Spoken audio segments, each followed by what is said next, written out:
Hi, this is James Birchall for the Smartcar Coffee Confidential, where we interview local business people, dignitaries and VIPs. And in this week's episode, we're actually interviewing a young lady by the name of Sarah Larbi. So let's go get her, shall we?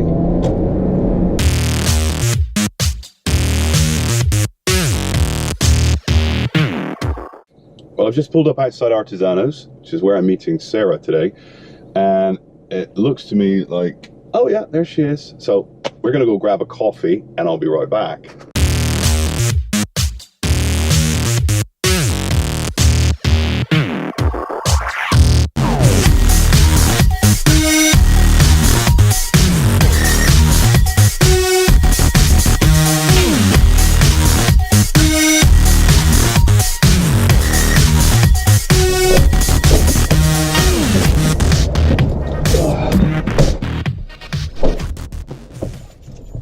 So my guest this week is Sarah Larbi. Sarah, hi. Hi, how are you? I'm good. Good. How's the coffee? It's excellent. Americanos are the way to go. Well, that's normally, anyone that's watched the episodes up until now knows that I usually order a cappuccino.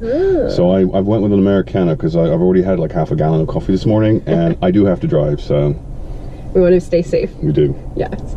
So why don't you start by telling everyone, well, we know your name, Sarah Larbi, but tell everyone who you are and what you do. Sure. So, hi guys. I'm really excited to be on today, and I do work full-time and I do have a side hustle. So I want to talk about my side hustle. My side hustle is actually investing in real estate. I've been investing in real estate since 2013 and literally scraped my pennies together to buy my first rental property. And then since then, I closed on a cottage property yesterday that we're going to Airbnb short term. 6 of them are long-term properties in Brantford, Ontario, which actually, I don't know if you saw it recently in the news, but it was voted as the best place to invest in real estate for this year. Oh, was it? No, I didn't see that. Yeah, so that's every year Money Sense magazine comes up with a list, and Brantford was number 3 last year and jumped to number 1. And so I'm a landlord. I do a lot of buy and hold, and then I just bought a house in Brantford that we are going to try and flip, and potentially we'll hold it, but we're going to renovate it. We're actually going to try to educate a friend of mine who's also an investor, and we're going to try to educate people on real estate investing. Okay. And I think so. There's like 2 or 3 things in there. I'm like, there's so many questions bubbling up. Sorry, I don't mean to cut you off. Okay. No, that's okay. How many properties do you have? So 9. As of the last one's going to be closing in May, so 9 properties. Okay, obviously most people have a pretty good idea how old I am because I'm changing color. But I think I read somewhere online, I was doing a little bit of background on you. Okay. I think it said you had 6 properties by the time you were 33. Yeah. So I know it's generally considered rude to ask a lady her age, but would you do? Can you share? Yeah, I'm actually still 33. I'm going to be 34 in May. Okay, so it's official. I hate you. All right, just 9 properties. You're 35. Wow. So that's impressive. Thank you. Now you said we a couple of times. My boyfriend and I. And bad luck for the rest of you.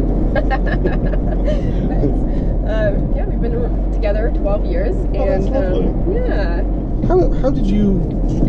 How did you get into this? What was it like? Did you wake up one day and go, I think I want to start owning property? What was the tipping point?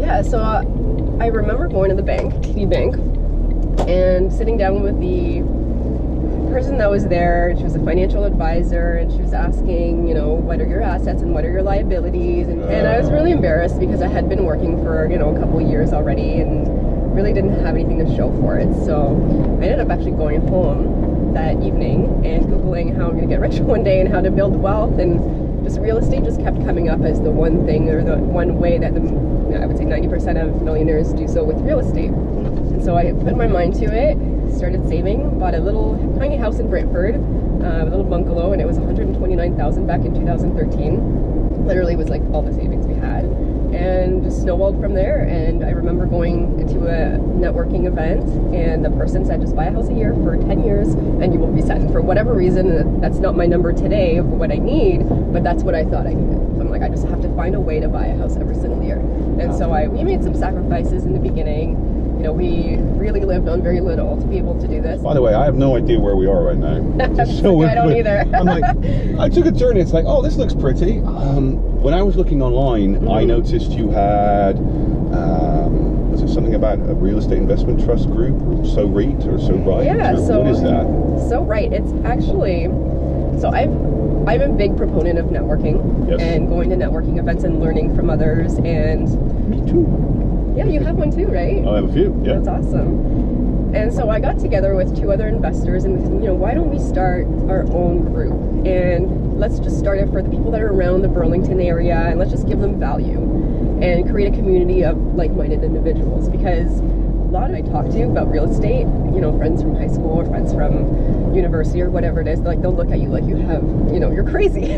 Well, you are. I mean, you are crazy. But beyond that, it's just an alien topic, and it's a scary subject because, what is it? Apart from marriages and divorces, buying a house is the most expensive thing you can do? Yeah, probably. It is. So I wanted to do the networking event because I wanted to be able to teach people and give them some value. And in March was actually our 1-year anniversary. Oh. And we have a good turnout. Like every month we've got about 130 people coming out and learning. And so as an investor, so I'm a cash flow investor. So when I look at a property to buy, I'm not going to go to Toronto and buy $1 million property to rent it out for $2,000 or $3,000. That just is insanity because I would have to put in money to have somebody else live there, which doesn't make any sense. They should pay me. So there's a few ways you actually make money through real estate. That would be the number one thing you would want to look for is the cash flow, right? Because you're burning it down and using the insurance money. Sorry? Burning it down and using the insurance money. That's a good idea, but I think no, don't do that. That's illegal. Yeah. Yes, and usually it won't happen. That's true. So the cash flow is the number one. But the second thing that a lot of people don't realize is there's mortgage pay down. It's like floor savings, right? So your tenants are paying down your mortgage about 5 to 6% a year. So when you're investing your money in the stock market, you're making 8%. You're already ahead of the game when you're factoring in your 5 or 6% mortgage pay down and your cash flow, and then you get some appreciation, and that's icing on the cake. So, obviously we've had some crazy years in the past couple years, and 20% probably isn't going to happen again, but factor in 3 to 5%, which I think is pretty average, then you've got that in addition to your cash flow and your mortgage pay down, you're looking pretty good. That's actually scary because I kind of understood that. So, okay. So you do all this fun stuff. You mentioned that this is your side hustle. So how much of your time is this taking, this side hustle?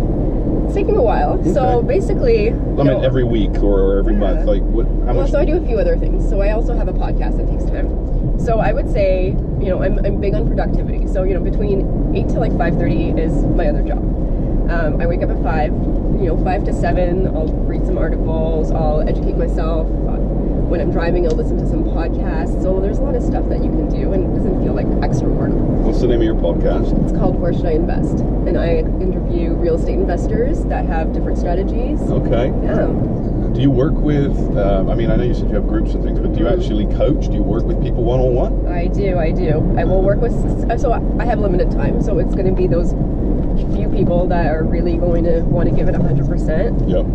But I do coach it. I do coach whether it's a one-on-one session or ongoing 3 months, 6 months, 9 months as an example. So I definitely do, and I have. And it's awesome. I had a friend who was, kind of seeing what I was doing and wanted to do it. And he was going to buy something in Ottawa that did not cash flow. And then I showed him some other options and how to calculate the cash flow. And now he's looking for his second property. So and he's like 24, 25. So wow.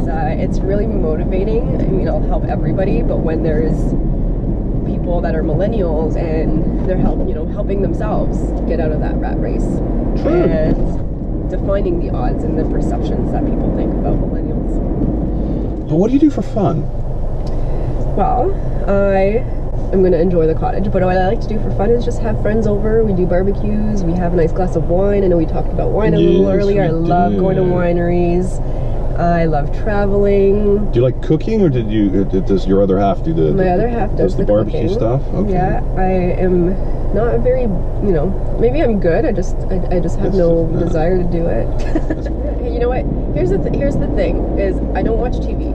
No. I don't think that, so the last movie I saw in the theaters was Avatar. That was like in 2009 or 10 or something. So I just pick and choose what I do with my time. You know, you're investing your time in the things that matter to you, because what is it they say? Live your life now like most people won't, so you can enjoy a life later like most people can't. Exactly.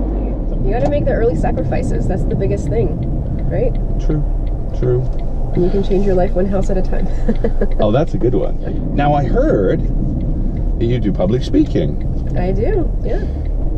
So tell me a little bit about that. One of the biggest things I want to do is share how I've been able to do what I do, because it's actually not that complicated. It really isn't. A lot of people just think, oh, real estate investing and a way to make me feel stupid.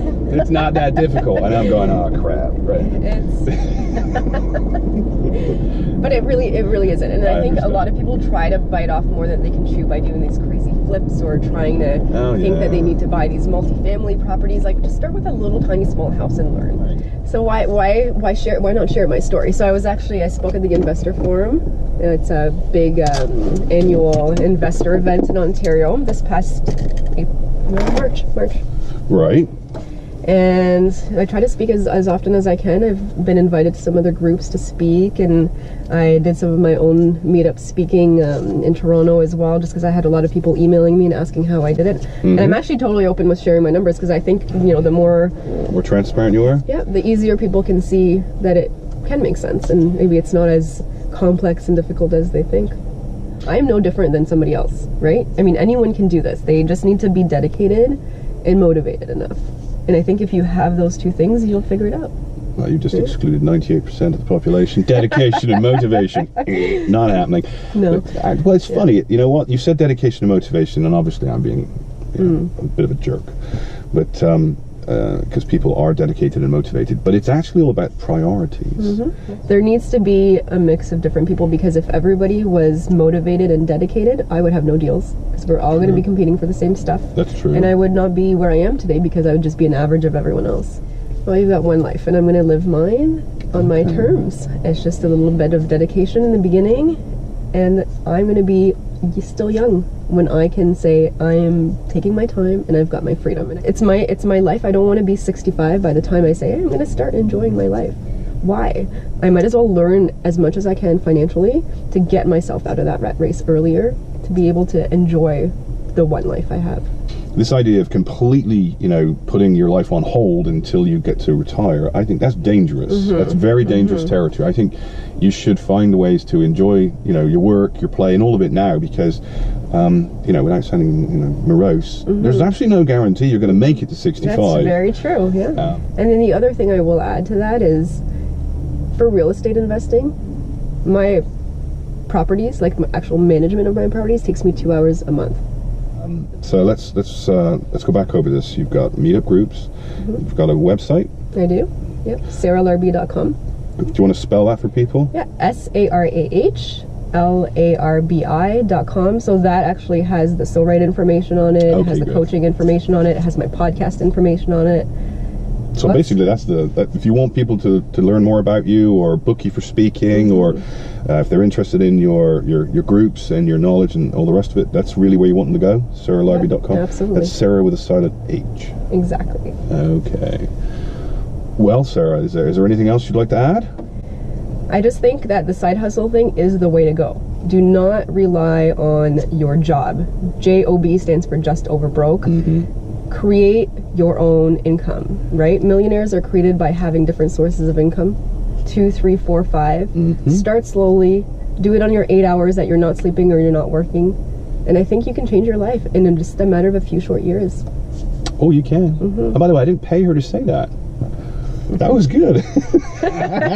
Awesome. Anyways, cheers. Thanks so much. I'm going to grab my jacket in the back here. I'll just pop it open for you. Thanks. There you go. Have a good day. You too. Well, folks, that was Sarah Larbi, and as you can tell, she's a very driven, very focused, and very successful young lady. And I would encourage you to check out her website if you want to learn more about real estate investing, and of course, consider joining her meetup groups. consider downloading any of the information she has on her website. And of course, you know, if you're interested in actually the one-on-one coaching, reach out to her on her website, and I'm sure she'd be thrilled. So until next time, my name's James Birchall, and this has been another episode of the Smart Car Coffee Confidential.